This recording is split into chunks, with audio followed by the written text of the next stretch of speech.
न झुकदा न बिकदा सिर्फ लड़दा, सी पैक नहीं बलोचोदा हक चाहिदा। नितेश राजपूत की बोली हुई ये लाइन आज एक्चुअल में बलूचिस्तान वाले समझ चुके हैं। आज बलूचिस्तान पाकिस्तान के प्रांतों से अलग होकर एक स्वतंत्र देश बन चुका है। 14 मई 2025 जहां ये डेट निर्धारित कर दी गई है बलूचिस्तान के लीडर मीर यार बलूच के द्वारा उनके ट्विटर पोस्ट के थ्रू।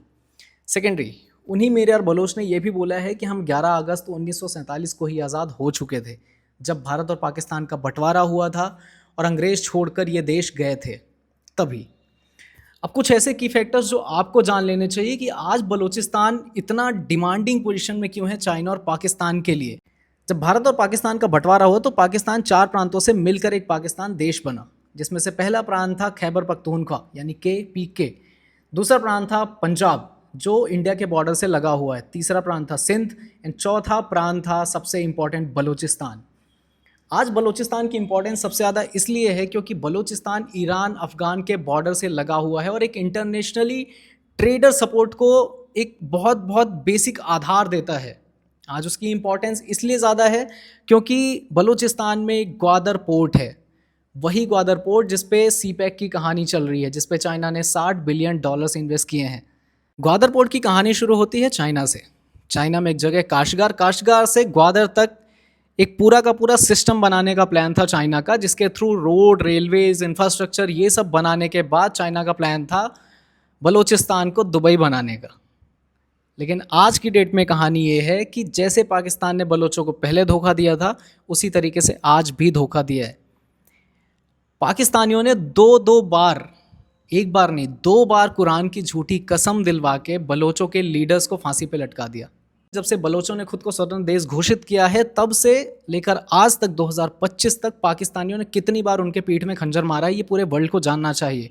जिसमें से 2 बार, कुरान इतनी पवित्र चीज़ है मुस्लिमों के लिए, लेकिन 2 बार इस पूरी हिस्ट्री में 2 बार पाकिस्तानियों ने बलोचों के लीडर्स को कुरान की झूठी कस्में दिलवाई, उनको अपने जो उनके अड्डे थे वहाँ से नीचे बुलवाया, उनको कैद किया और उसके बाद उनको फांसी पे लटका दिया। बलूचिस्तान में एक जगह है चगई में सोने और कॉपर का एक भंडार मिला जो 412 मिलियन टन के अराउंड था उसका रिजर्व, और उस रिजर्व में से 50% चाइना ने रखा, 48% पाकिस्तान ने रखा और 2% मिला बलोचों को। चाइना पाकिस्तान ने मिलकर ये पूरा का पूरा जो गेम सेटलमेंट प्लान किया था, इसमें बलोचों का हक पूरी तरह से खा गए थे। वो अमाउंट जो पूरी तरह से बलोचों के हक में जाना चाहिए, बलोचों को मिलना चाहिए, वो पाकिस्तान और चाइना ने मिलकर हड़प लिया। और आज उसी का नतीजा है कि पाकिस्तान को ये दिन देखने पड़ रहे हैं जहां हर दिन उनके 15 से 20-50 जवान मारे जा रहे हैं। कहीं कुछ हाईजैक हो रहा है, कहीं पे ट्रेन रोकी जा रही है, कहीं कुछ हो रहा है, कहीं पे हमले हो रहे हैं, कहीं किसी को मारा जा रहा है, कहीं आर्मी के ठिकाने तबाह किए जा रहे हैं, कहीं ग्वादर पोर्ट पे हमले किए जा रहे हैं। 10 चीज़ें हो रही पाकिस्तान के अंदर, और फिर भी पाकिस्तान को भारत से युद्ध लड़ना है। 1947 से लेकर 2025 तक आज भी बलोचों को उनका हक नहीं मिला है, और बलोच आज अपने हक की लड़ाई लड़ रहे हैं। आपको ये बात जान के हैरानी होगी कि जब भी कभी दुनिया में युद्ध हुए हैं, जब भी वॉर की स्थिति हुई है, तो हमेशा एक ऐसा ग्रुप है जो लड़ने की बजाय एक लीडिंग पोजीशन में होता है और कभी भी अपने फैमिलीज़ को, बच्चों को इन्वॉल्व नहीं करता है उस लड़ाई में। लेकिन बलोच दुनिया की पहली ऐसी कम्युनिटी हैं जो अपने परिवार के साथ फ्रंट लाइन पे खड़े होकर लड़ते हैं, चाहे वो कितना भी बड़ा लीडर क्यों ना हो।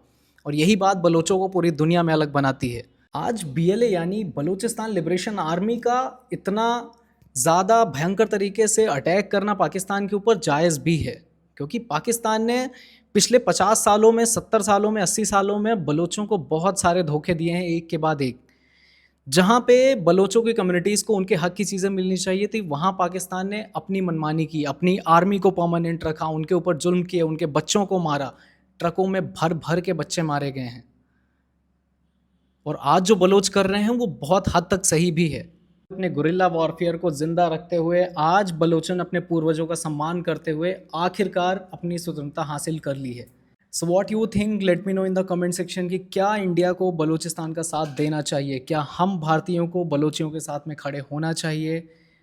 प्लीज़ कमेंट्स में बताएं। एंड जय हिंद।